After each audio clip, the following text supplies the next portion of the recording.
नया साल, नई उम्मीदें, लेकिन साल 2026 राहुल गांधी के लिए उम्मीदों से ज्यादा मुश्किलों से भरा साबित होने वाला है, क्योंकि साल 2026 में राहुल गांधी को एक नहीं, दो नहीं, 8 बड़े राजनीतिक संकटों का समाधान निकालना होगा।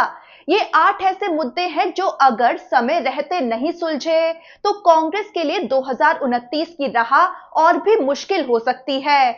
2029 में लोकसभा चुनाव होंगे, जो राहुल गांधी के लिए प्रधानमंत्री की कुर्सी पाने का अहम मौका है। तो सवाल ये है, ये 8 मुद्दे कौन से हैं और क्यों 2026 राहुल गांधी की राजनीति का टर्निंग पॉइंट साबित हो सकता है। चलिए आपको एक एक करके समझाते हैं। तो पहला है शशि थरूर का मुद्दा। कांग्रेस सांसद शशि थरूर राहुल गांधी और मल्लिकार्जुन खड़गे से मिलकर अपना भविष्य तय करना चाहते हैं। दरअसल केरल में सत्ता वापसी की आस लगाए बैठी कांग्रेस पार्टी को पहले इस मुद्दे को हल करना ही होगा, क्योंकि इसी गुटबाजी के चलते कांग्रेस को हार का सामना करना पड़ा। समस्या ये है कि केरल कांग्रेस का संगठन आज भी पुराने नेताओं के कब्जे में है और शशि थरूर उस पुरानी लॉबी का हिस्सा नहीं माने जाते। केरल में दशकों से एक परंपरा रही है, एक चुनाव कांग्रेस यानी यूडीएफ और अगला चुनाव लेफ्ट यानी एलडीएफ जीतता रहा है, जिसे कहते हैं ऑल्टरनेट पावर ट्रांसफर। लेकिन पिछले विधानसभा चुनाव में ये परंपरा टूट गई। लेफ्ट सरकार ने दोबारा सत्ता हासिल कर ली और कांग्रेस विपक्ष में ही रह गई। इस हार का सबसे बड़ा कारण यही माना गया कांग्रेस की अंदरूनी गुटबाजी। केरल कांग्रेस का संगठन पुराने नेताओं के कंट्रोल में है, जो नहीं चाहते कि थरूर आगे आए। वहीं शशि थरूर सीएम फेस बनने की इच्छा रखते हैं, पार्टी में बड़ी भूमिका चाहते हैं, खुद को फ्यूचर लीडर के तौर पर देखते हैं। यहां तक कि जब कांग्रेस अध्यक्ष का चुनाव हुआ था तो शशि थरूर ने मल्लिकार्जुन खड़गे के खिलाफ चुनाव लड़ा। ये राहुल गांधी लाइन से अलग कदम था। हालांकि थरूर हार गए, लेकिन उन्होंने ये साबित कर दिया कि कांग्रेस में एक लाइन के अलावा भी सोच है। इससे पार्टी के अंदर शशि थरूर से दूरी और बढ़ गई और थरूर की तरफ से भी अपनी पार्टी के लिए ही खटास साफ देखी गई। कई ऐसे मौके दिखे जब वो अपनी पार्टी के खिलाफ ही नजर आए, यहाँ तक कि पीएम मोदी की तारीफ करते नजर आए। अब स्थिति ये है कि केरल के 2026 विधानसभा चुनाव से पहले शशि थरूर सीधे राहुल गांधी और खड़गे से मिलकर अपना भविष्य साफ करना चाहते हैं। मतलब साफ शब्दों में बताइए, मैं केरल में क्या रहूंगा, सीएम फेस, बड़ा नेता या सिर्फ सांसद। ये मुद्दा राहुल गांधी के लिए बड़ा सिरदर्द है, क्योंकि राहुल गांधी दो तरफ से फंसे हुए हैं। अगर थरूर को आगे बढ़ाते हैं तो केरल के पुराने नेता नाराज होंगे, संगठन में विद्रोह हो सकता है, और अगर थरूर को साइडलाइन करते हैं तो शहरी वोटर नाराज हो सकते हैं। थरूर जैसे नेता का मन टूट सकता है और वो पार्टी से दूरी बना सकते हैं। वहीं वक्त वक्त पर शशि थरूर के बीजेपी ज्वाइन करने की अटकलें तो लगती ही रहती हैं। तो शशि थरूर का मुद्दा हल करना और केरल में सत्ता वापसी करना राहुल गांधी के लिए 2026 में बड़ा इम्तिहान है। दूसरा है यूपी में सीट बंटवारे वाला मुद्दा। हालिया चुनावों में कांग्रेस की असफलता के बाद उत्तर प्रदेश में समाजवादी पार्टी से अपनी पसंद की सीटें और सीटों की संख्या गठबंधन में हासिल करना भी कांग्रेस के लिए चुनौती बन गया है, क्योंकि 2024 के लोकसभा चुनाव के बाद से राज्य चुनावों में असफलताओं ने कांग्रेस को बैकफुट पर धकेल दिया है। दरअसल कांग्रेस उत्तर प्रदेश में 2017 में समाजवादी पार्टी के साथ गठबंधन की तर्ज पर 100 से ज्यादा सीटें चाहती है, जो फिलहाल समाजवादी पार्टी देने के मूड में नहीं है। ऐसे में राहुल गांधी के सामने ये समस्या भी आने वाली है, जो उन्हें हल करनी पड़ेगी। तीसरा है कर्नाटक वाला मुद्दा।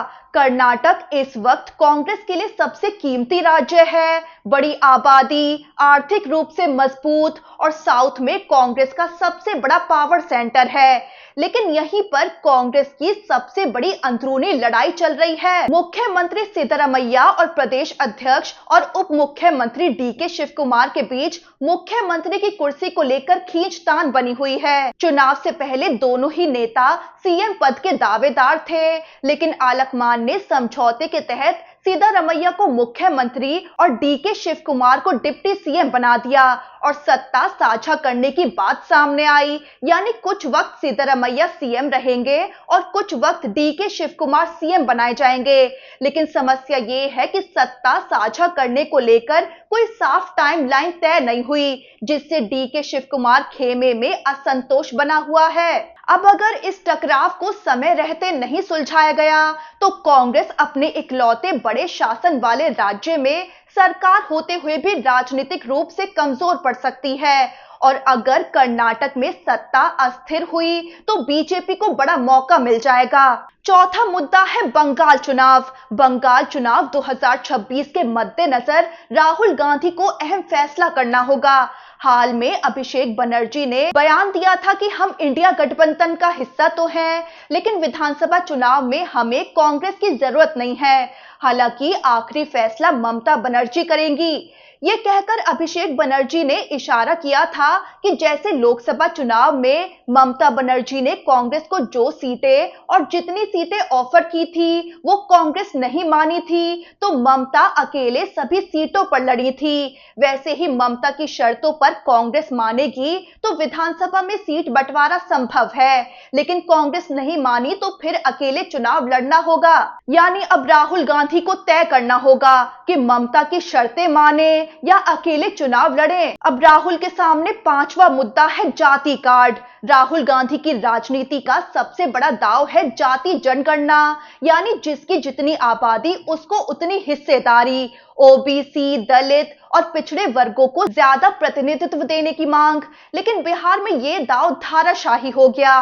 कांग्रेस ने बिहार में सामाजिक न्याय के नाम पर स्वर्ण भूमिहार नेता अखिलेश प्रसाद सिंह को हटाकर दलित नेता राजेश राम को प्रदेश अध्यक्ष बनाया और ओबीसी वोट बैंक वाली आरजेडी से गठबंधन किया।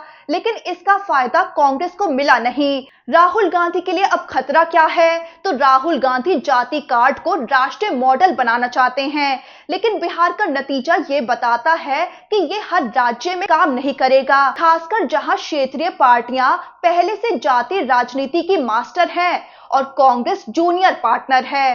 तो राहुल गांधी को अपनी रणनीति और भुनानी होगी। छठा है वोट चोरी वाला मुद्दा।